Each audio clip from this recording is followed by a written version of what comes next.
Salmo 127, do verso 3 ao 5, diz assim: herança do Senhor são os filhos, o fruto do ventre seu galardão, como flechas na mão do guerreiro, assim os filhos da mocidade. Feliz o homem que enche deles. Presta atenção. Feliz o homem que enche deles a sua aljava. Não será envergonhado quando pleitear com os inimigos à porta. Ô Douglas, sabe quantas flechas cabia dentro de uma aljava? Não. 5 flechas. E é interessante como a Bíblia diz: feliz o homem que enche deles a sua aljava. Se você não tem 5 flechas na aljava, você não é feliz aí então. Quem recebe? Agora presta atenção. No início, o texto diz: o fruto do ventre é o presente de Deus. E aqui diz: feliz o homem que enche deles a sua aljava. Então, na visão judaica, filhos não tinha a ver com problemas. O filho não era visto como um problema, era visto como um propósito. Não era visto como um problema, era visto como uma promessa. Por isso o texto diz: feliz o homem que enche dele a sua aljava. É interessante que eu fiz a brincadeira aqui, quem recebe? Quase ninguém levantou a mão. Por quê? Porque a gente tem uma visão que filho é trabalho e que filho é gasto.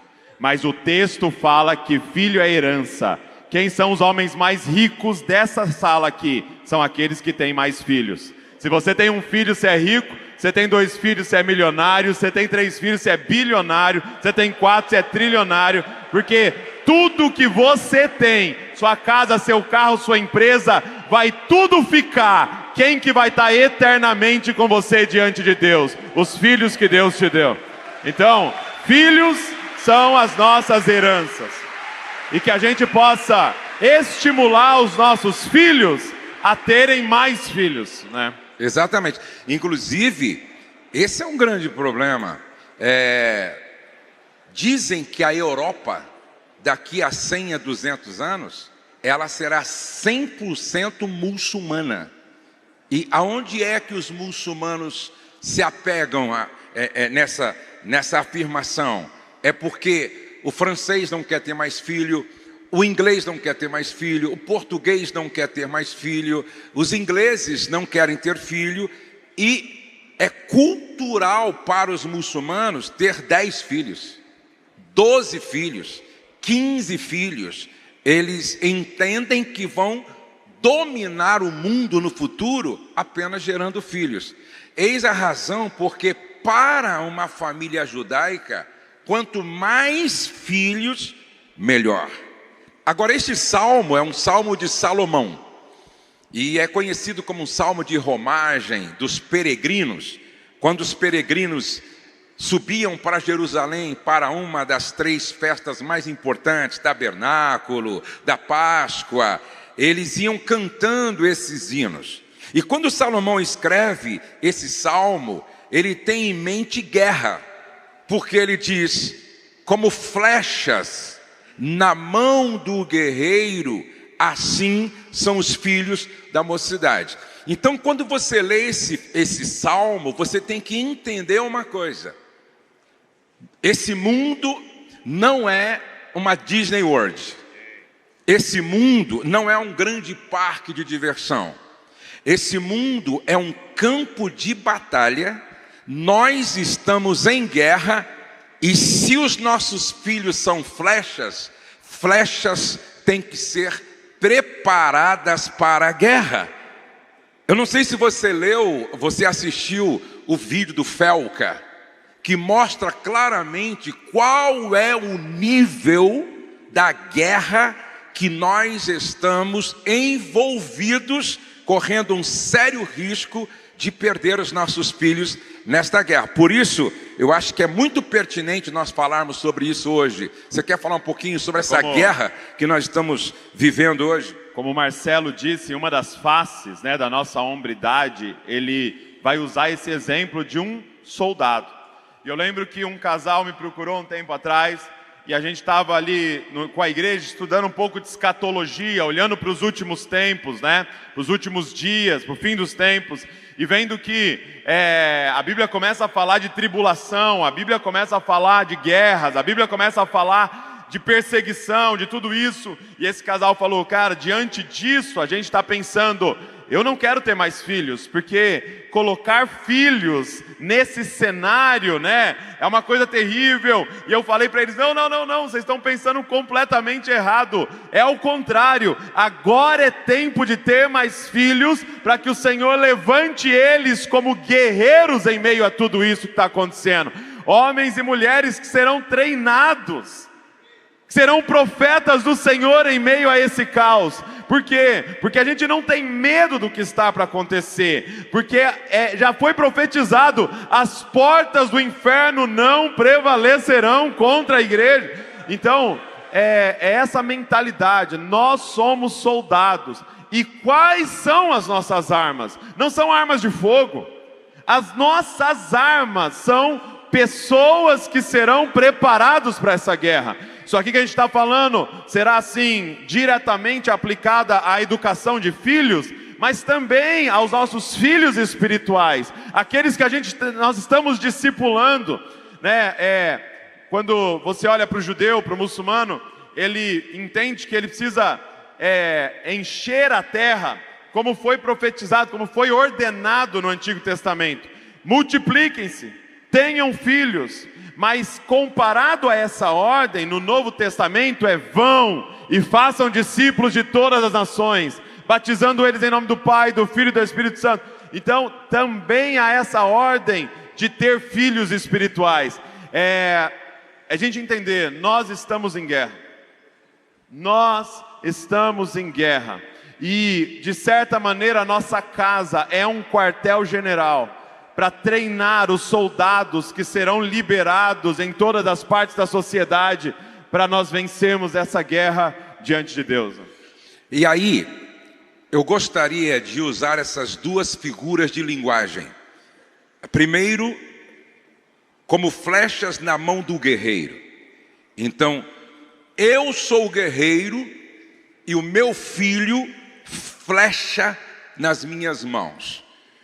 E agora preste atenção, quais eram as 3 características de um guerreiro competente, de um guerreiro eficiente, de um bom guerreiro? Se você está escrevendo aí, escreve por favor, as 3 características de um bom guerreiro: visão, direção e força. Visão, direção e força. Todo guerreiro tinha que ter visão, tinha que ter senso de direção e tinha que ter força. Um bom guerreiro não atirava ao acaso, ele enxergava o alvo antes mesmo de levantar o arco. Na paternidade, visão é a capacidade de ver o potencial do filho antes que ele mesmo perceba. Quando eu olhava para o Douglas, já na sua pré-adolescência, eu era capaz de enxergar nele um potencial que ele mesmo ainda não se dava conta. É olhar para uma criança e já visualizar o adulto que ela pode se tornar, espiritualmente firme, emocionalmente saudável, intelectualmente preparado. A visão não é moldar o filho para ser o que você quer. Esse é o grande problema. Eu quero que meu filho seja médico. Eu quero que meu filho seja engenheiro. Mas visão não é moldar o filho para ser o que você quer, mas conduzi-lo para ser o que Deus o chamou para ser. Fala um pouquinho sobre isso, Douglas. O desafio, e eu acho que é o que nós temos que estar constantemente orando, é perguntando: Senhor, quem é essa criança? É pedindo: Senhor, apresenta ele para mim. Olha que interessante, Deus fala com Rebeca. Ele fala, tinha gêmeos no ventre dela. Ele diz: o mais novo será senhor do mais velho. O mais novo é um príncipe para mim. Eu o escolhi. E aí ele sai da barriga agarrando o pé do irmão e coloca o nome dele de Jacó. Coloca o nome dele da circunstância que eles estão vivendo. E é necessário lá na frente Deus encontrar com Jacó, que é um nome circunstancial, para falar para ele: deixa eu te dizer como o céu te chama. Seus pais sem discernimento te deram um outro nome, mas deixa eu te falar como o céu te chama. Você se chama Israel, príncipe do Senhor. Quem está entendendo, amados? Só que e se nós discernimos antes? E se nós discernirmos antes o nome deles? E já darmos o nome profético deles então Senhor, me apresenta quem que é esse menino, me apresenta quem que é essa menina, para que eu possa treiná-lo. Aconteceu uma coisa interessante em casa, né? Em casa, o meu pai fazia uma coisa que é o oposto do que provavelmente todo mundo está fazendo aqui. Ele chegava em casa e me obrigava a ficar no computador. Ele chegava em casa, no final da tarde falava: você já ficou no computador? Eu falo: não, pai, não fiquei. Então você senta lá e fica no computador. Lógico que eu tinha 13, 14 anos, numa época que eu ainda não era, computador não era uma coisa que todo mundo tem, nem tinha internet lá naquele computador. Ele falava: vai lá pro computador. Aí sabe o que ele começou a fazer? Presta atenção nisso. 15 anos. Ele trazia as fitas dele lá de vídeo e fazia eu editar as pregações dele. Com 15, 16 anos, eu aprendi a editar. Sabe o que eu faço da minha vida hoje? Vídeo. Por algum motivo, e isso é profético, ele discerniu o que era necessário para a próxima estação. E ele me fez ficar fazendo o que eu não gostava na época, me dando uma habilidade que seria tudo o que eu precisava para o cumprimento do meu ministério. Quando eu fui fazer faculdade, ele falou: faz uma faculdade que tem a ver com o seu propósito. E eu me formei em psicologia. Presta atenção, gente. Davi foi o homem da espada. Davi foi um guerreiro. Davi devia ter uns 2.000 de testosterona. Ele era da guerra. Ele matou Golias e matou outros gigantes depois. Ele treinou o exército. Quando ele vai falar com o filho dele, Provérbios capítulo número 4, ele diz assim: filho, vou te treinar para a espada. Não. Ele diz: filho, se você tiver que buscar uma coisa, busca sabedoria. Ele não treinou o filho para ser uma cópia dele. Ele treinou o filho para a próxima estação de Israel. Quem está entendendo, amado? O problema é que a gente quer que o filho seja igual a nós, mas o mundo que ele vai enfrentar não é o mesmo mundo que você enfrentou. Então a gente precisa discernir, ter visão de qual é a próxima estação, para treiná-los naquilo que é necessário para a próxima estação. Aí, Douglas, é preciso, como você falou, exige discernimento espiritual e atenção aos dons e inclinações. Não é porque eu sou pastor que necessariamente você teria que ser pastor. Muitas vezes ele vai ser um médico missionário, vai ser um advogado missionário, ele vai ser um engenheiro missionário, ele vai ser um empresário próspero, patrocinador das causas do reino. Então presta atenção, é preciso discernimento espiritual, ficar atento aos dons e inclinações e sensibilidade para perceber quando é a hora de incentivar, corrigir e proteger. Guarda isso: pais sem visão vivem apagando incêndios, pais com visão constroem futuros. Segundo, direção. O guerreiro que sabe ajustar a mira. Mesmo com flecha pronta, se o guerreiro mirar mal, ela errará o alvo. Direção na paternidade é dar instrução clara, valores sólidos e limites coerentes. Mas terceiro, força, que eu quero parar um pouquinho mais adiante.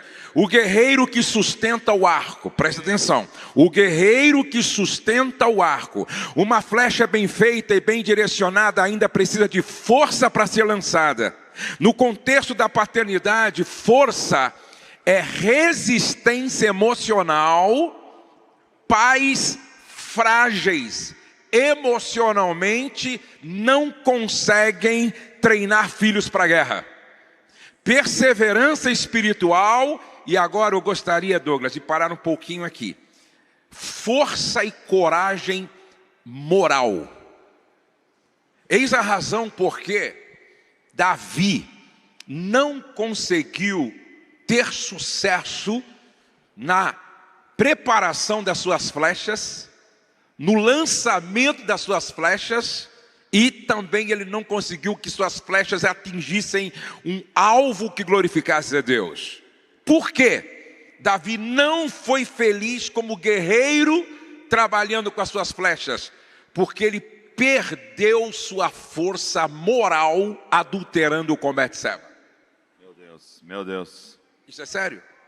Uma vez eu estava com meu pai almoçando, e eu lembro que na ocasião eu estava fazendo um propósito sem internet, sem televisão e tal, e aí ele falou assim para mim, você viu uma notícia que saiu de um pai, um homem que chegou em casa, ele morava no 12º andar, ele chegou em casa e ele começou a brigar com a esposa, discutir com a esposa, e ele ficou tão irado e possesso que ele começou a agredir a esposa. E ele agrediu a esposa de tal ponto que ela desmaiou, e aí ele estava tão transtornado que ele pegou o filho devia ter uns 7, 8 anos de idade assim, pegou o filho no colo e foi para a sacada do prédio, ficou sentado ameaçando pular, com o filho no colo.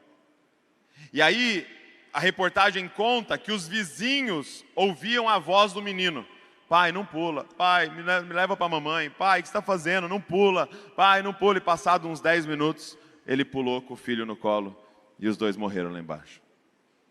Eu lembro que meu pai contando essa história, naquele restaurante eu ouvi claramente o Espírito Santo falando ao meu coração: toda vez que você cair, os seus filhos estão no seu colo. Toda vez que você pular. Então quando você estiver na beirinha da internet, quando você estiver na beirinha do flerte, quando estiver na beirinha da ilegalidade, ouça a voz dos seus filhos, através do Espírito Santo, dizendo: pai, não pula, pai, não pula, nós estamos tudo no seu colo, pai, não pula, não pula, não pula. Por quê? Porque o contrário é verdadeiro.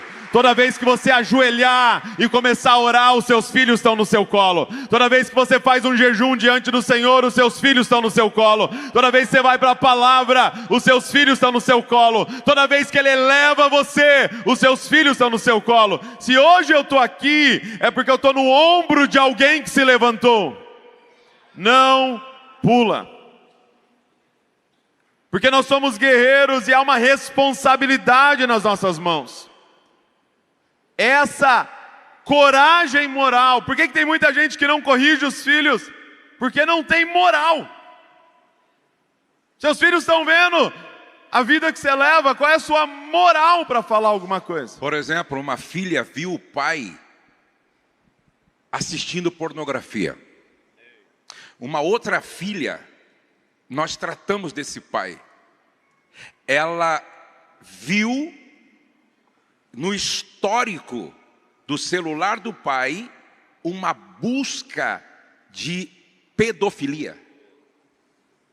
A pergunta que fica é: qual é a força moral que esse pai tem para lançar sua flecha?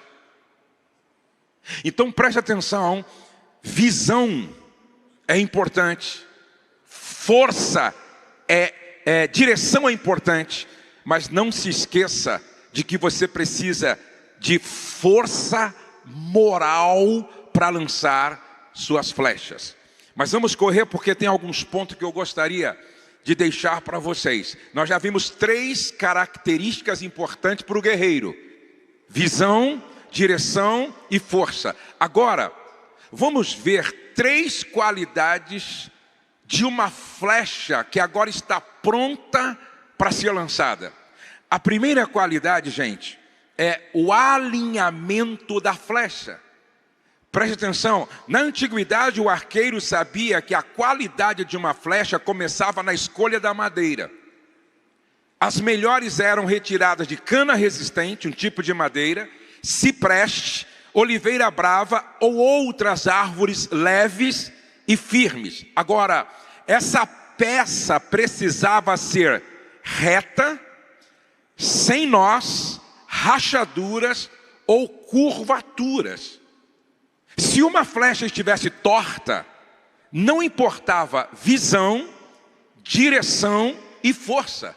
O arqueiro, do arqueiro ou a precisão da mira, ela desviaria e erraria o alvo. Mas antes, deixa eu explicar algo aqui para vocês.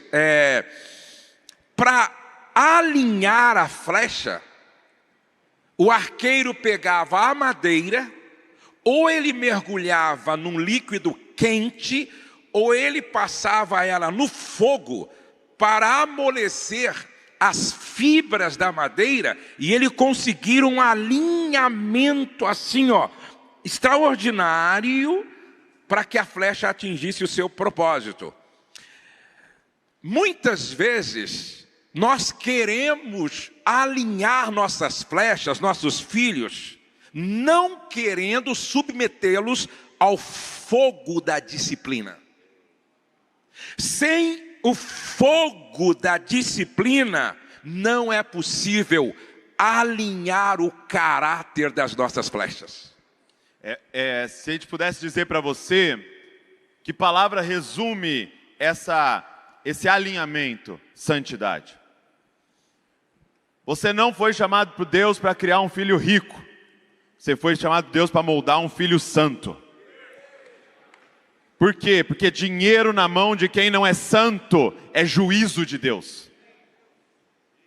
Quem está entendendo? Você não foi criado para ter um filho famoso, você foi criado para ter um filho santo. Porque fama na vida de um filho que não é reto é juízo de Deus. Então nosso papel é homens e mulheres retos diante de Deus. É isso que Deus quer da gente, na aljava, na preparação, é essa retidão, para que eles acertem o alvo, tendo muito dinheiro, tendo pouco dinheiro, tendo muita fama no anonimato, sendo um empresário, ou trabalhando, limpando uma casa, não importa, eles serão retos diante de Deus, eles vão acertar o alvo, e aí passa pela disciplina, por esse desconforto da disciplina, da correção. Eu lembro uma vez que, começo do ano, meus pais compraram o material escolar, né? E aí, as primeiras semanas ali, eu perdi todos os lápis de cor. Todos. Primeiras semanas de aula.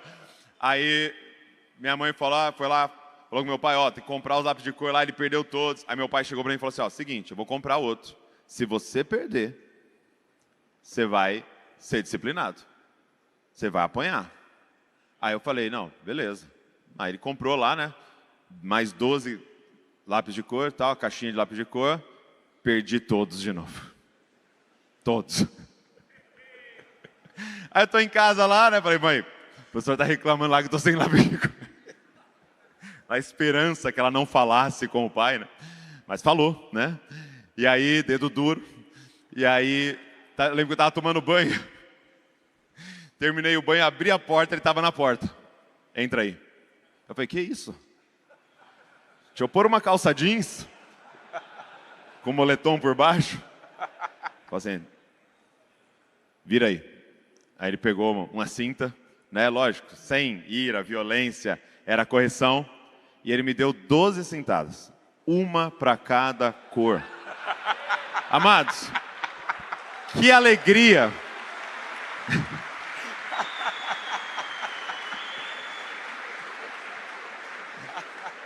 Você não sabe a minha alegria de não ter aquela caixa de 36 cores, sabe?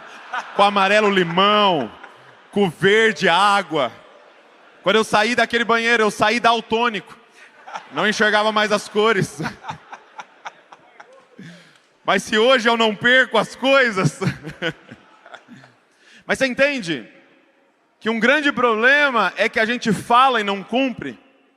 Ó, se você fizer, você vai ser disciplinado, e faz e não tem a disciplina, e eles estão achando que com Deus vai acabar tudo em pizza. Ei, não vai.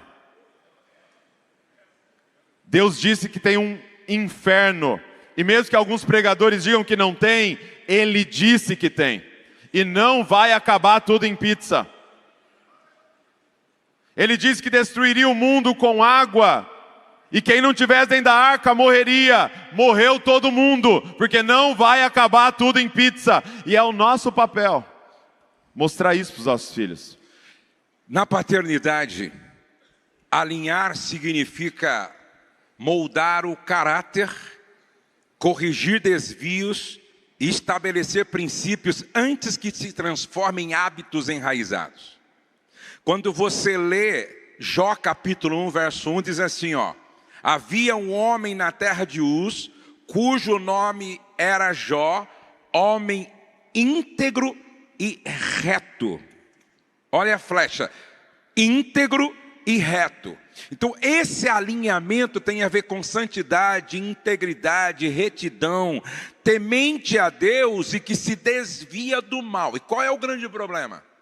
Não resolve você ter visão, direção e força, mas as suas flechas estão com curvatura moral. Olha para Samuel.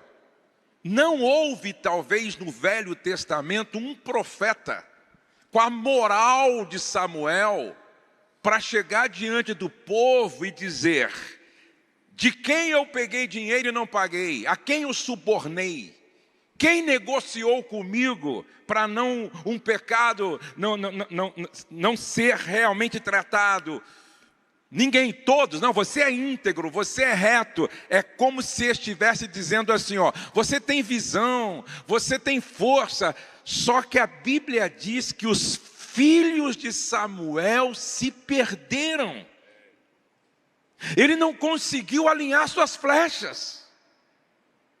Isso aqui é muito sério. Samuel não conseguiu alinhar suas flechas. Uma flecha desalinhada é o reflexo de uma vida sem direção. Um filho desalinhado é fruto de uma formação sem correção, ou de uma correção tardia. Agora a pergunta é, Douglas, aonde e quando a gente começa a modelagem da flecha? Aonde e quando? Primeiro, olha o que diz a Bíblia em Provérbios 22:6. Ensina o adulto? Não. Ensina o jovem? Não. Ensina o velho? Não. Ensina a criança no caminho em que deve andar, e ainda quando for velho, se desviará dele. Então, primeiro, criança, aí, aonde? Deuteronômio 6, de 4 a 6, diz assim, ó: ouve Israel, o Senhor nosso Deus é o único Senhor, amarás, pois o Senhor teu Deus de todo o teu coração, de toda a tua alma e de toda a tua força. Estas palavras que hoje te ordeno estarão no teu coração, tu as inculcarás a teus filhos, e delas falarás assentado na igreja? Não. Numa escola cristã, coloquei meu filho numa escola batista, e aí você vai transferindo o alinhamento da flecha, a moldagem da flecha. Não, o texto diz assim, ó: falarás assentado em tua casa. Digam comigo, em casa. Em casa. Outra vez, em casa. Em casa. Mais forte, em casa. A nossa casa, Douglas, precisa ser o primeiro centro educacional teológico dos nossos filhos. A nossa casa precisa ser o primeiro templo que os nossos filhos conhecem, onde Deus é glorificado, reverenciado e a sua palavra obedecida. A nossa casa precisa ser a oficina modeladora do caráter. O pai precisa ser o primeiro pastor com o qual os filhos têm contato. Porque se eu sou ovelha, meu pai é o meu pastor. Ou seja, quando você engravidou sua mulher, Deus ungiu você como pastor de um pequeno rebanho chamado família. Você é o pastor da sua casa.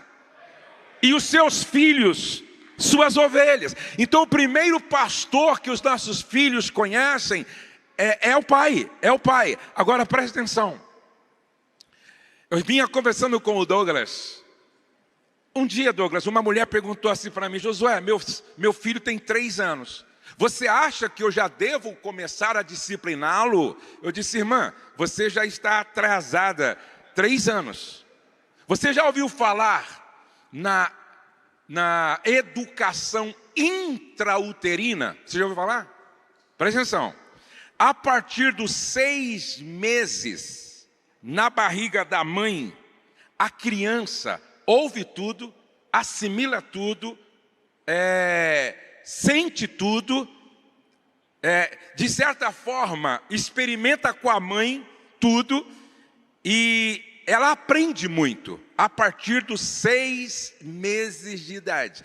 Então, escute, a gente começa a modelagem da flechinha a partir do útero da mãe. Deixa eu fazer aqui uma ilustração. Quem é corintiano aqui? Levante a mão, por favor, assim. Tem em todo lugar, Douglas. Quem é palmeirense? Levante a mão aqui.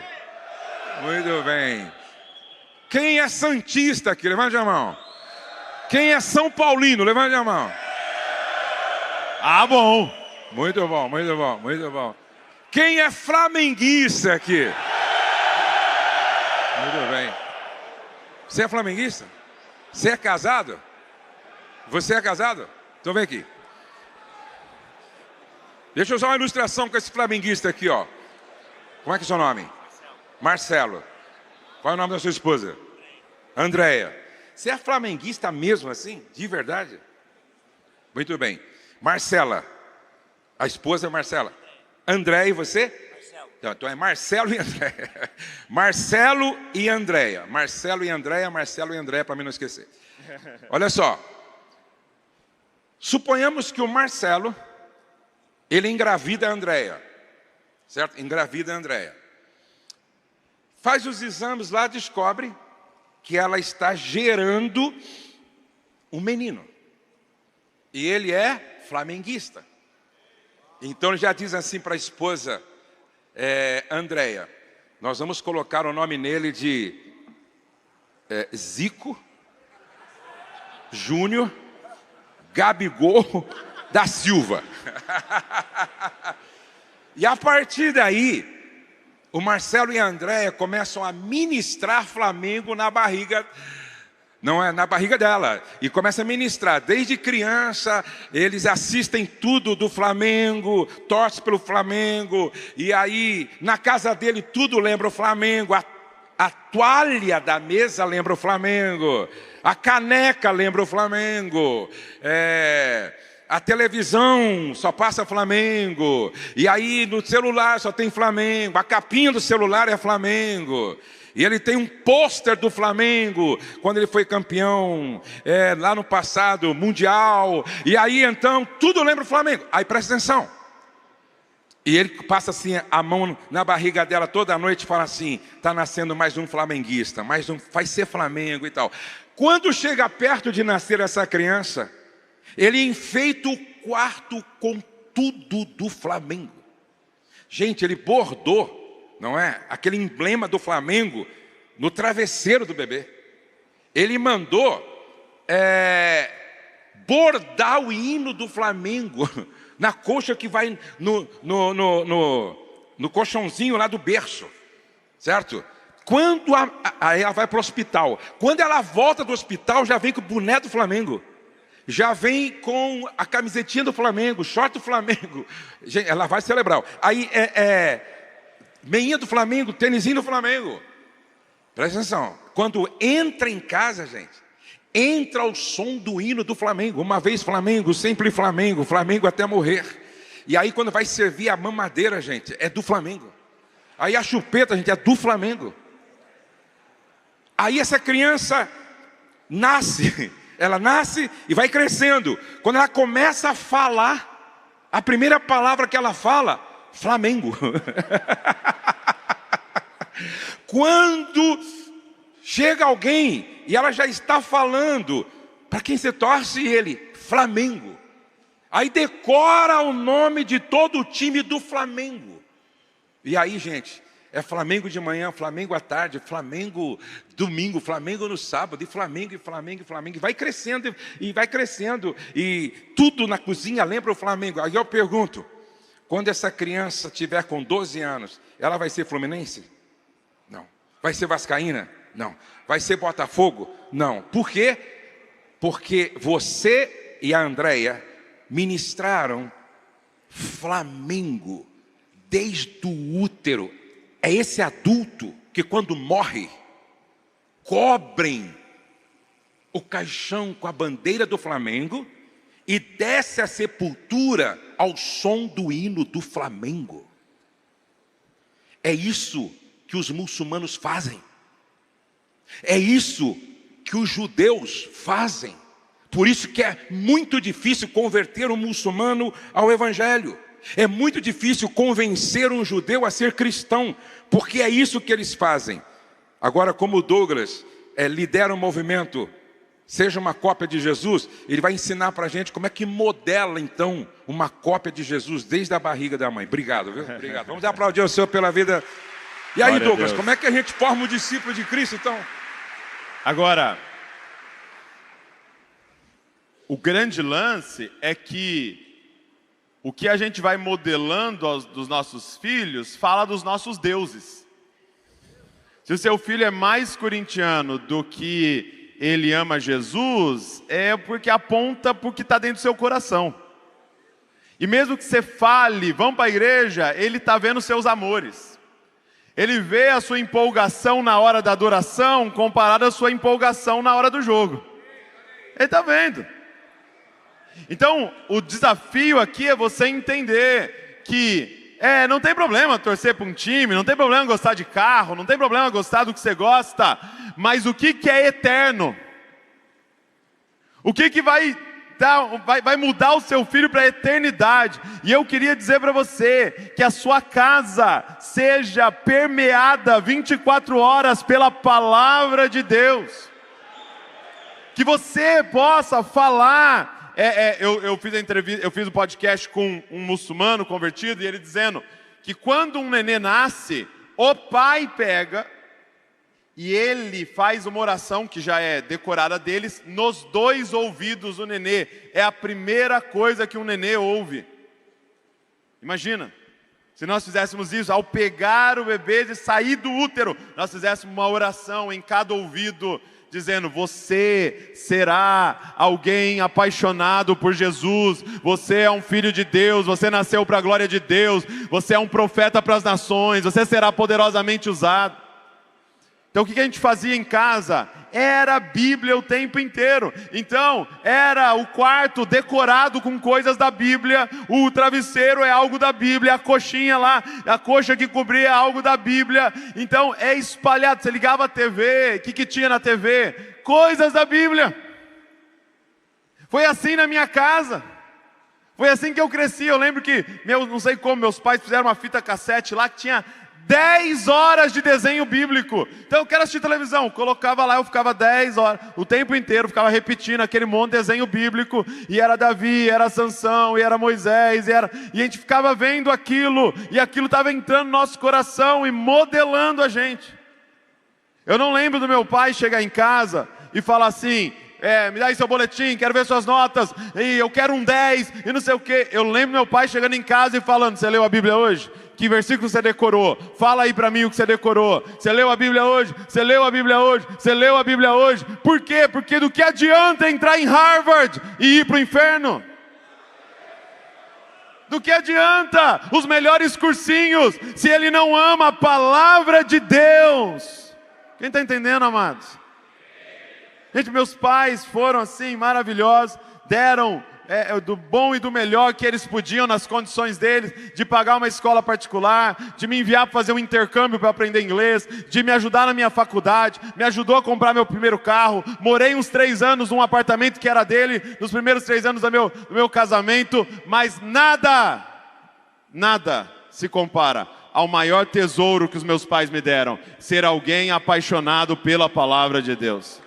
Então, que nós possamos inculcar na vida dos nossos filhos. Inculcar na vida dos nossos filhos.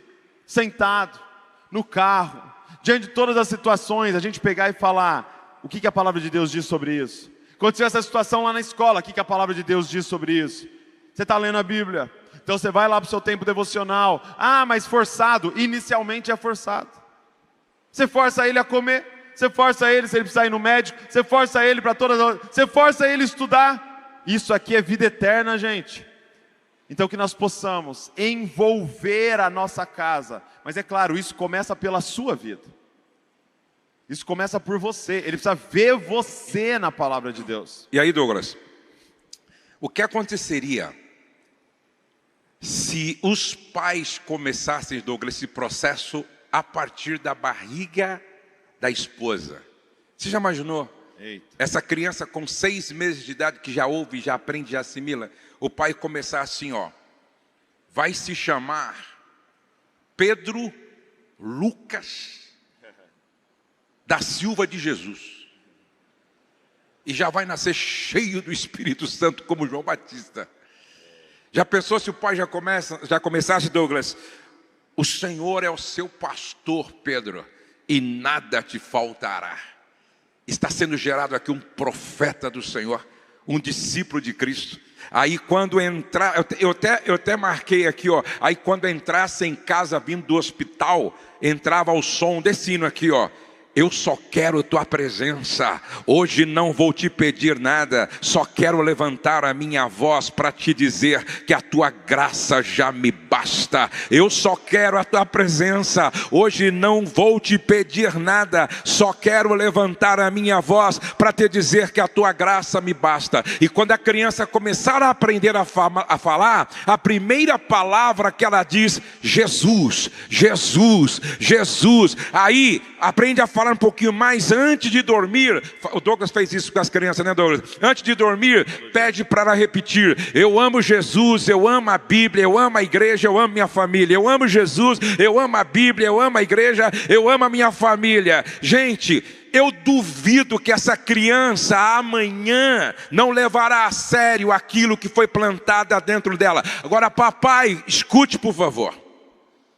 A janela de maior absorção na vida de uma criança, de tudo, é do 0 aos 7 anos. Presta atenção, é a janela de maior absorção. O que você desenhar na mente dela, o que você plantar, o que você colocar ali, é o que está escrito no texto. Mesmo quando envelhecer, não se esquecerá.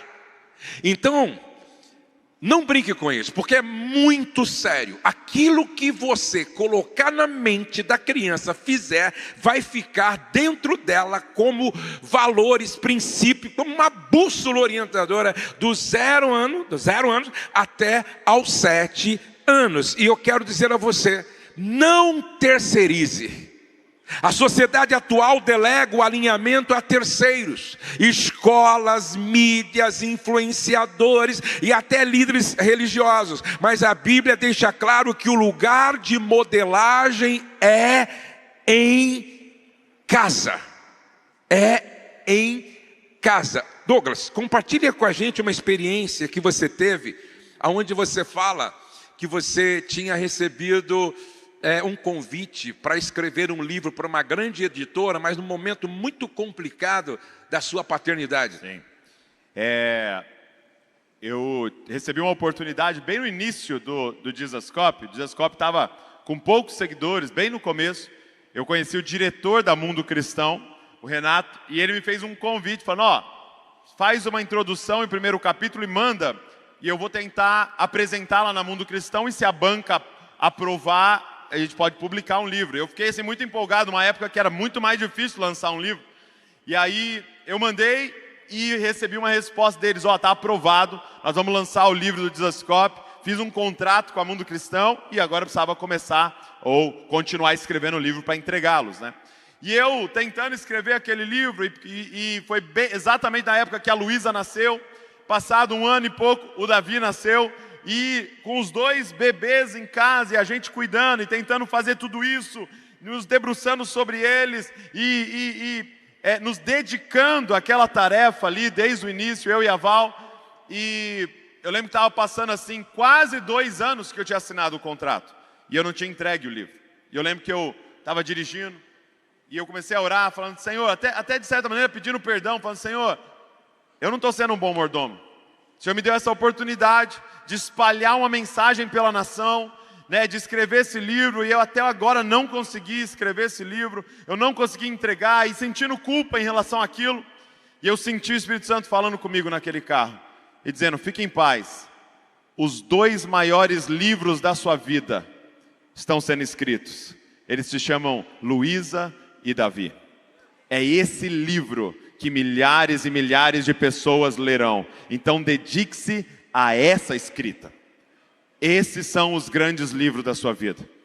E aquilo trouxe muita paz ao meu coração, de que todas essas coisas, as outras coisas seriam secundárias, comparado à missão que Ele me deu de apontar essas flechas no alvo.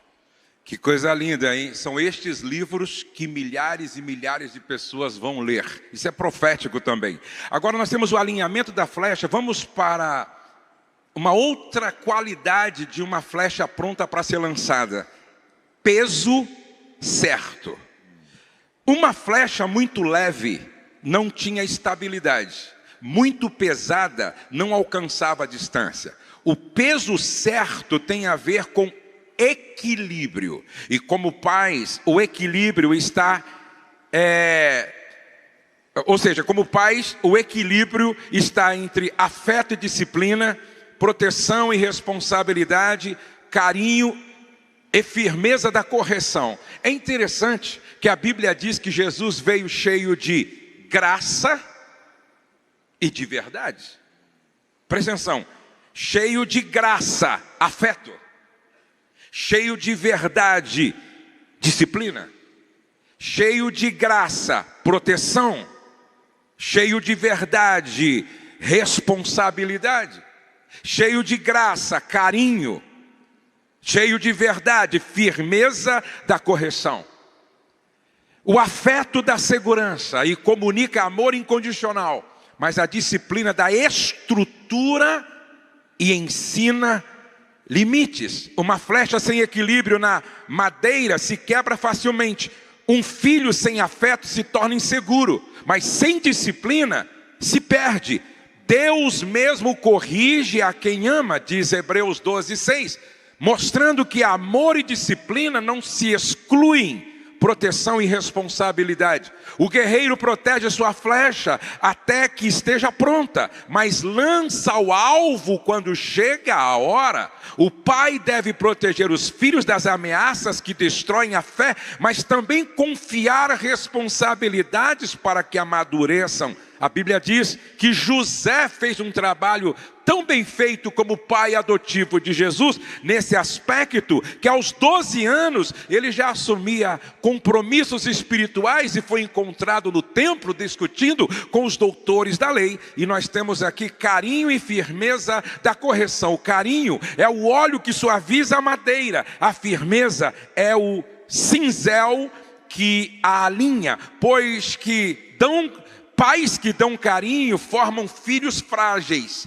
Pais que só dão carinho formam filhos frágeis. Pais que só corrigem formam filhos endurecidos.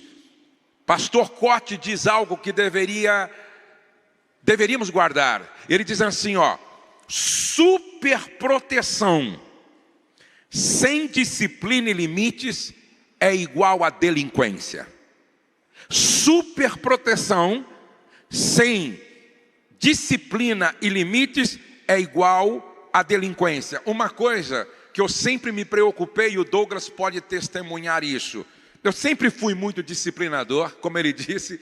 Eu sempre fui um pai que corrigiu os filhos, mas eu sempre gostei de brincar com os meus filhos, brincar de bola, gosto muito até hoje de jogar dominó, e gosto de assistir alguma coisa interessante com eles, viajar com eles. Preste atenção, nós não podemos perder este equilíbrio. Afeto mais disciplina, carinho mais limites, carinho e firmeza da correção, porque é exatamente este equilíbrio que faz com que os nossos filhos cresçam de forma saudáveis e se tornam, como Douglas, um grande pai também. Fala um pouquinho sobre isso, Douglas. Sim, e eu estava dizendo para o meu pai que você tem que entender é que, às vezes, homens frágeis, no sentido de suas carências, podem errar na criação de seus filhos. Por quê? Porque ficam buscando no filho uma admiração, ficam buscando no filho a afirmação, e aí tem medo de corrigi-los, porque o filho vai ficar chateado com ele. Tem medo de corrigi-los, porque o filho não vai gostar deles. O seu filho não tem que gostar de você, o seu filho tem que obedecer a você. Quem está entendendo? Gente, o nosso papel é criar filhos que vão se submeter ao Senhor. Eles vão ouvir de Deus daqui a pouco. Negue-se a si mesmo, tome a sua cruz e siga-me. E se você não treinou ele para negar a si mesmo, você está fazendo um desserviço. Mas qual é a diferença? É interessante, né, que o fariseu, ele chegava e confrontava a prostituta, o publicano. Mas eles não se convertiam, eles não chegavam ao arrependimento. Jesus chegava e confrontava o fariseu, confrontava o publicano e a prostituta, e eles se convertiam. Qual era a diferença? Amor. Um fazia por raiva, o outro fazia em amor. Essa é a diferença. É por isso desse equilíbrio, dessa dose de amor e dose de correção. Dose de carinho e dose de limites, para que fique muito claro, essa correção não é porque eu estou com raiva de você, essa correção é porque eu amo você, é porque eu estou comprometido com o seu destino profético e eu não vou deixar você se desviar e ir para o inferno. Então eu estou aqui comprometido com a sua vida eterna, e é por isso que corrige. Nós vamos caminhando já para a conclusão, então nós temos o alinhamento da flecha, nós temos o balanceamento da flecha e vamos concluir falando sobre afiar a ponta da flecha. Flechas precisavam ter ponta afiada. A preparação da ponta, que era a cabeça da flecha, podia ser feita, a flecha, essa cabeça da flecha podia ser feita de pedra lascada, de bronze, ferro ou até osso endurecido, dependendo do período e dos recursos disponíveis. A fixação, a ponta era encaixada e amarrada com fibras vegetais ou tendões de animais, reforçada com resina. Uma flecha podia, preste atenção porque isso aqui é interessante, uma flecha podia ter o peso certo, o corpo alinhado e ser lançada por um arqueiro habilidoso. Mas se a ponta não tivesse afiada, ela perdia o seu propósito. Então preste atenção. O guerreiro, um exímio lançador de flecha. A flecha alinhada, balanceada, mas sem ponta afiada. Não cumpria o propósito. No contexto da paternidade, essa ponta afiada simboliza a preparação espiritual, a preparação intelectual e a preparação emocional. O Douglas falou algo que deveria nos preocupar aqui. A primeira preocupação do pai como guerreiro deve ser esta: afiar espiritualmente os filhos. Porque não adianta um filho ter um bom caráter, não adianta um filho ter sido bem educado, de forma equilibrada, mas se o pai esquecer de afiar sua flecha espiritualmente. Nunca se esqueça disso, homens. Você é o sacerdote da sua casa. E eu quero te preocupar agora. Se a tua mulher nunca te pediu oração, se os teus filhos nunca te pediram oração, é porque eles não te enxergam como sacerdote da casa. Você deveria sair daqui muito preocupado. Preste atenção, você é o sacerdote da casa. E o sacerdote é aquele que leva os filhos até a presença de Deus e traz a presença de Deus para dentro de casa. Mas o pai não é só o sacerdote. O pai é o profeta da casa. E o profeta é o que denuncia os pecados da família. O profeta é aquele que tem sensibilidade para ouvir a voz do Espírito e autoridade para dizer: aqui em casa não. O meu pai, que era pastor da Assembleia de Deus e muito rígido nesse aspecto, ele sempre dizia para os filhos assim: quando vocês tiverem a casa de vocês, lá vocês fazem o que vocês acharem o correto fazer, mas aqui em casa, não. Aqui eu sou o sacerdote, aqui eu sou o profeta, aqui eu sou o pastor e aqui eu sou o líder da espiritualidade da casa.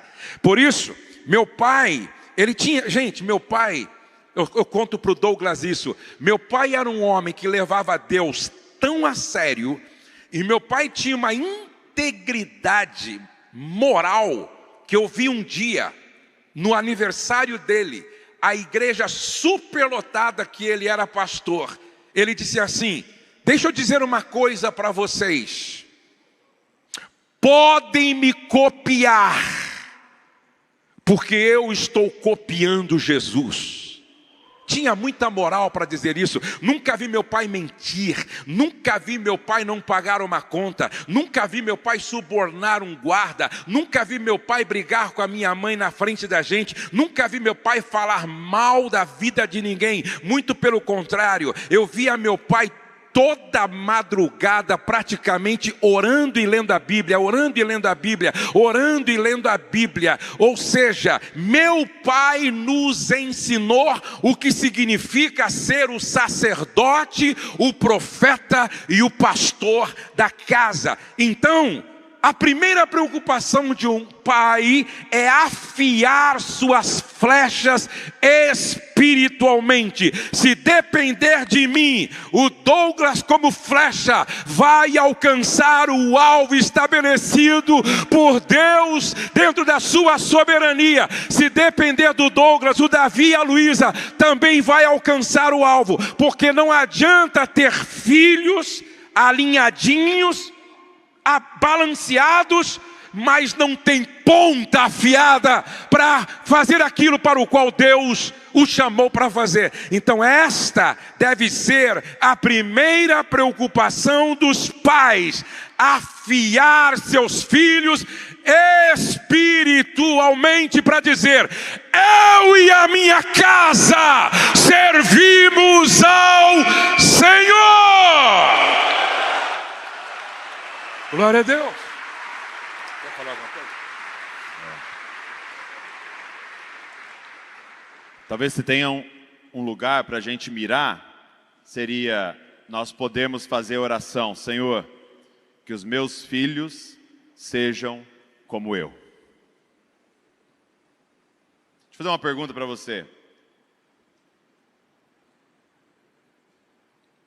Se chegar um rapaz na sua casa querendo casar com a sua filha, e ele for como você, no secreto. Você vai ficar feliz em ter um genro como você? Sabendo que ele vai tratar ela como você trata a sua esposa. Você vai ficar feliz? Se o seu filho se tornar alguém como você, ele vai ser alguém afiado. Então acho que a gente poderia colocar uma meta para nós, poder se colocar na frente de uma igreja e falar: podem me imitar, porque eu estou imitando a Cristo. Talvez não foi a sua história no todo, talvez você chegou aqui quebrado de várias coisas, mas que tal colocar isso daqui para frente? Eu vou viver uma vida digna de ser copiada, digna de ser imitada, para poder afiar essas flechas espiritualmente. E nada mais lindo do que quando um filho, eu perguntei para o Davi, filho do Douglas, está lá no YouTube. Ô Davi, perto de você assim, quem está mais perto de você? Quem você acha que mais se parece com Jesus? Ele disse assim: meu pai. Meu pai se parece muito com Jesus, vô. E ele disse: o senhor também. O senhor também é parecido com Jesus. Sabe, vô, por causa de vocês dois, eu também quero me parecer com Jesus. Isso não tem preço. Isso não é herança, isso é legado. Herança é o carro que você deixa para o filho, que de repente pode bater e perder a vida. Herança são os gados na fazenda, a própria fazenda. Agora, legado é o que você deixa neles.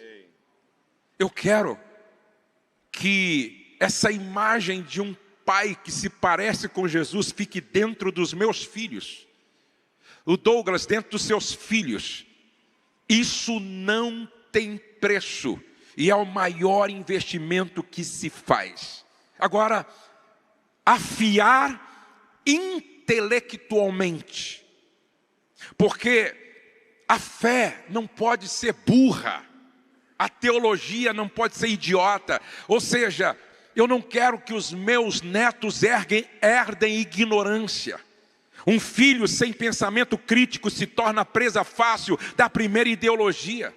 Por isso o pai precisa afiar intelectualmente seus filhos. Isso significa estimular curiosidade, incentivar leituras, debates, ciência, história, artes e ensinar a integrar fé e razão. Uma mente afiada não repete slogan, ela examina, avalia, responde com sabedoria. Mas como investir de forma prática? Escola certa. Escolha uma escola que valoriza caráter, leitura, bons professores, biblioteca em casa. Tenha livros à disposição e incentive a leitura diária. Esses dias eu perguntei para minha neta: quantos livros você leu a semana passada, Luísa, sua filha? Ela disse: 8 livros, vô. Presta atenção. Eu pensei, esse ano acho que ela leu uns 40 e poucos livros. Presta atenção. E ela tem quantos anos? Ela tem 14. Mas não é obra do acaso. Vai na casa do Douglas, tem uma biblioteca disponível. A mãe, o que a Val fazia para ela ler bastante mesmo? Porque ela pagava para ela, para a Luísa ler. A gente começou a incentivar ela, a dizer: ó, você lê, nós vamos te premiar assim, você lê esses livros, a gente vai te premiar assado. Você lê a Bíblia inteira, nós vamos te dar um prêmio. Então a gente sempre estava atrelando os prêmios à leitura lá em casa. Ela disse para mim assim: vô, no início minha mãe me dava R$10, depois dependendo do livro dava 20, só que eu comecei a pegar tanto gosto pela leitura que hoje eu tenho o hábito de ler, amo ler, minha mente se expande ao ler. Gente, e ela leu num mês 8 livros assim de 300 a 500 páginas. Ela tem 14 anos. Já imaginou quando ela tiver 20? Quando ela tiver 25, quem não lê porque não quer é pouco diferente de quem não lê porque não sabe. Sabe por que ela lê? Porque ela vê a mãe lendo. Sabe por que ela lê? Ela vê o pai lendo. Sabe por que ela lê? Porque ela vai lá na minha biblioteca e vê quantos livros eu tenho e fica me perguntando. Ou seja, os nossos filhos aprendem mais contemplando do que ouvindo. Se você não lê, você não cresce. Se você não lê, você não aprende. Se você não aprende, você não cresce. E se você não cresce, você se torna escravo da sua própria ignorância, que é a pior escravidão que existe. Ser escravo da própria ignorância. Então tem que afiar idiomas, incentivar os seus filhos a falarem inglês. Se possível, um segundo idioma, intercâmbio curto, fazem toda a diferença. Ciência e tecnologia, feiras, Olimpíadas, robótica, programação. Preste atenção, nós precisamos afiar nossas flechas intelectualmente. E por último, nós precisamos afiar nossas flechas emocionalmente. Nós precisamos ensinar nossos filhos a nomear sentimentos, a lidar com frustrações, a pedir perdão, a perder sem se quebrar e ganhar sem humilhar. O pai mostra que sentir raiva não obriga a agir com violência, e sentir medo não impede de ser corajoso. Pequenos rituais como refeições juntos. Uma coisa em casa que o Douglas pode testemunhar: sempre foi proibido comer fora da mesa. Na nossa casa, a mesa sempre foi lugar de honra, lugar de comunhão, lugar de celebração, lugar de discipulado, lugar de implantação da cultura do reino de Deus. A nossa família é, de certa forma, aquilo que a gente vivenciou e vivencia em torno da mesa. Oração antes de dormir, conversas semanais transformam a casa em uma escola de resiliência. E eu quero concluir agora, eu e o Douglas, dizendo o seguinte: Douglas, afiar a flecha, balancear a flecha e alinhar a flecha exige três coisas fundamentais. Primeiro, dedicação. Dá trabalho. Para o Douglas chegar a ser o que ele é, deu trabalho, mas valeu a pena. Preste atenção, dá trabalho, dedicação. Segundo, paciência. É artesanal. Moldar uma flecha tem que ter dedicação, paciência e, sobretudo, tempo. É um trabalho de longo prazo. Começou com meu pai, que fez bem feito com a gente. Agora chegou no Douglas e está chegando no Davi. É um trabalho a longo prazo. E eu quero dizer para você: seja mais dedicado, tenha mais paciência, porque alguém teve paciência com você. E agora, o tempo é a moeda de maior valor que a gente pode investir nos filhos. Vou repetir o que eu já disse aqui mais de uma vez. Sabe como é que os seus filhos soletram amor? T-E-M-P-O.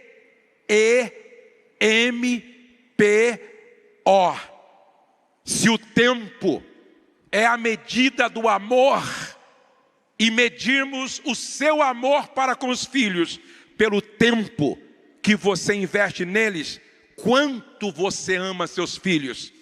Você quer que a sua flecha esteja bem alinhada, balanceada e bem afiada. Sem investir tempo é impossível. Tempo é a moeda de maior valor que se investe nos filhos.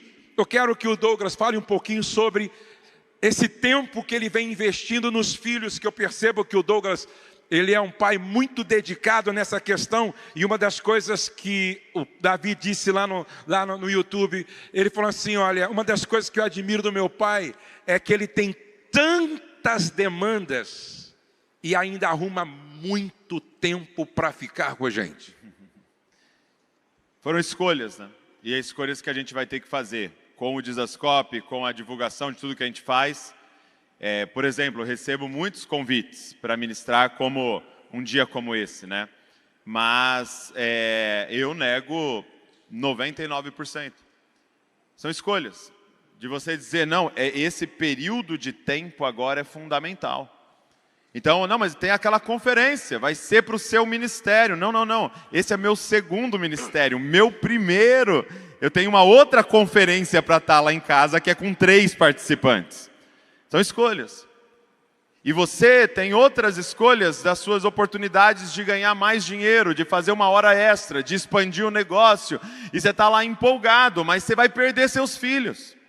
E não vem com a desculpa para mim de que você está lá fazendo isso pela sua família. Sua família não precisa de um novo carro do ano, eles precisam da sua presença lá.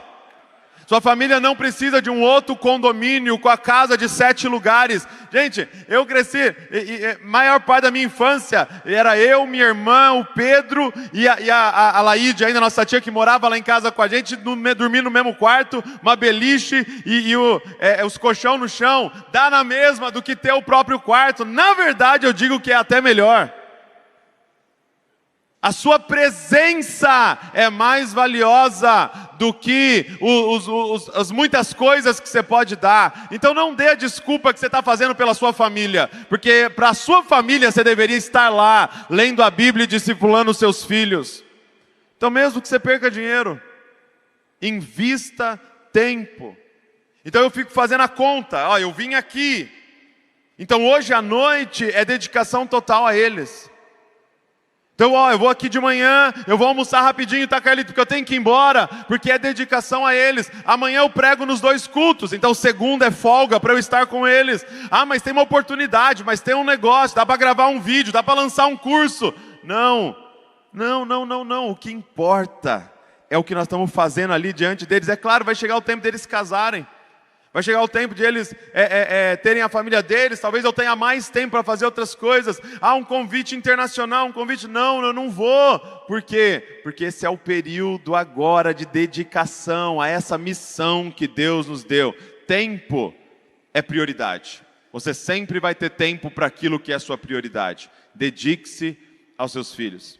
E eu quero encerrar dizendo o seguinte, antes da gente orar com vocês.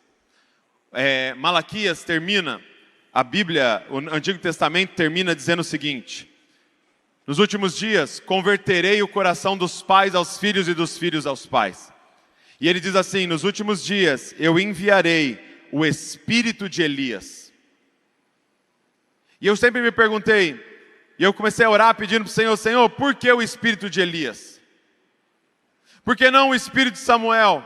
Por que não o espírito de Daniel? Por que não o espírito de... Isaías? Por que o espírito de Elias nos últimos dias? Sabe por quê?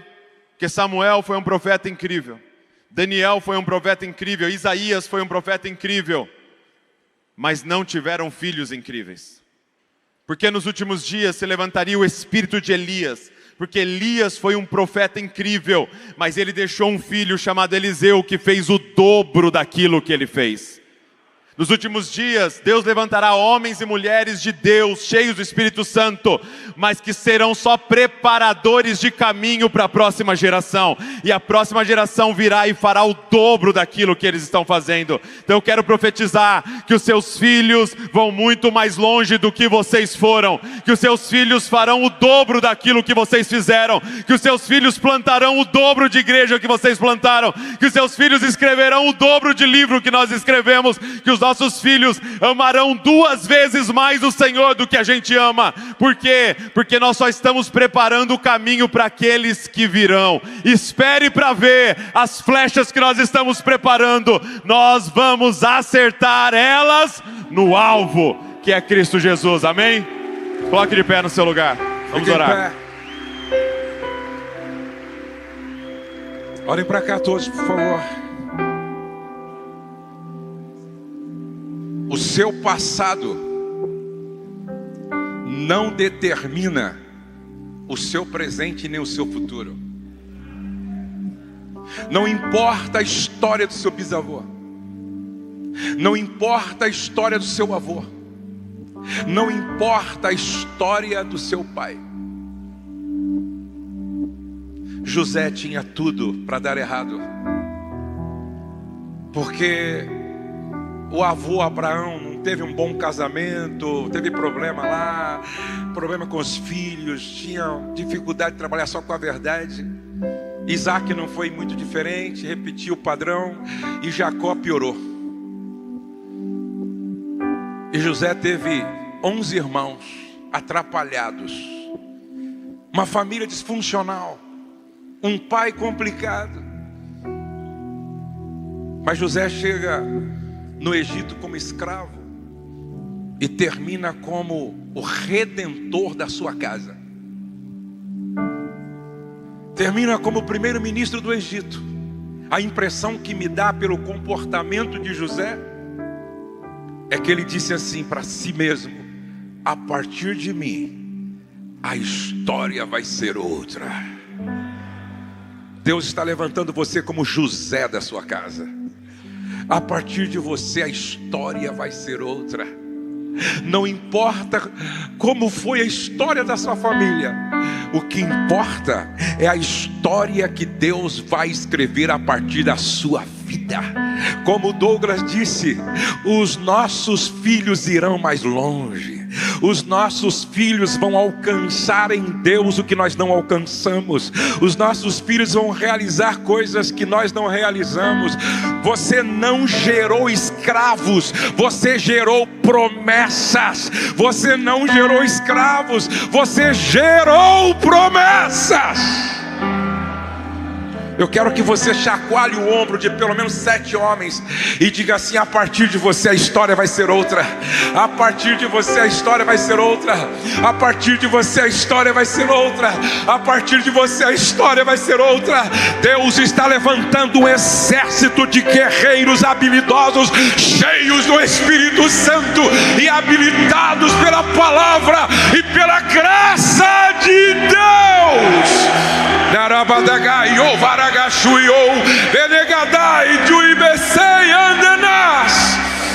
A partir desta conferência, homens de honra, nunca mais sua vida vai ser a mesma, nunca mais sua casa vai ser a mesma, nunca mais seus filhos serão os mesmos, nunca mais seu casamento será o mesmo, nunca mais sua história vai ser a mesma. Deus está levantando um exército de homens cheios do Espírito Santo que vai fazer toda a diferença. Nós vamos orar agora. Coloque a mão no ombro daquele que está do seu lado. E nós queremos orar agora, ministrando um sobre a vida do outro. Comece a profetizar sobre a vida do teu irmão, a orar sobre a vida do teu irmão. Pai, louvado seja o teu nome por esse exército de homens que o Senhor está levantando aqui. Obrigado, Senhor, por esta igreja, pastor Carlito Paz, Fabiano, Marques, todos os outros que o Senhor tem levantado como líderes desta casa e que têm sido usados como instrumentos afinados a serviço do teu reino. Eu creio que o Senhor está usando esta casa e a liderança que nela trabalha para acender a chama do avivamento no coração de milhares e milhares e milhares e milhares de homens, homens evangelistas, homens missionários, homens que vão serem usados dentro e fora das suas casas, no seu trabalho, na sua profissão. Batiza nesta hora, batiza com o Espírito Santo e com fogo, batiza com o Espírito Santo e com fogo, batiza com o Espírito Santo e com fogo. Acende a chama no coração daqueles que ainda não tiveram o coração tocado pelo mover da tua glória neste lugar.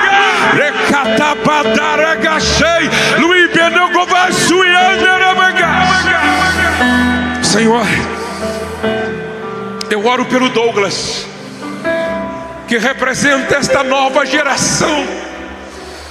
E eu estou tão esperançoso, eu estou tão cheio de expectativas, com o que o Senhor ainda vai fazer através desta nova geração. Pai, continua usando estes pastores jovens, enchendo-os a cada dia mais do Teu Espírito Santo.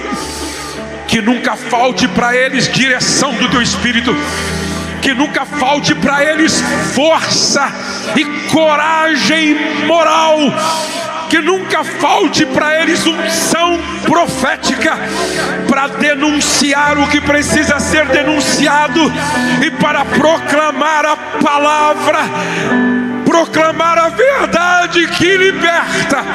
Pai, nesta manhã eu quero abençoar nesta tarde eu abençoo cada homem aqui que representa uma família com toda a sorte de bênção. Levante a sua mão se você pode, e eu quero declarar o Salmo 112: a sua descendência será poderosa na terra. E eu profetizo e declaro que na sua descendência não haverá marginais, não haverá prostituta, não haverá drogados, não haverá traficante de droga, não haverá suicidas, não haverá pedófilos e nem pedofilia. Eu declaro que na sua descendência vai haver homens de Deus, pastores de Deus, profetas de Deus, mestres da palavra, cheios do Espírito Santo de Deus.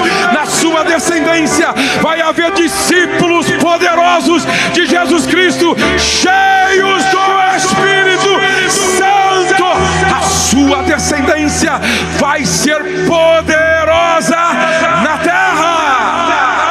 Abraça pelo menos 10 e diga: a nossa descendência vai ser poderosa em Deus na terra. A nossa descendência vai ser poderosa em Deus na terra. Depois você pode se assentar por um momento, querido.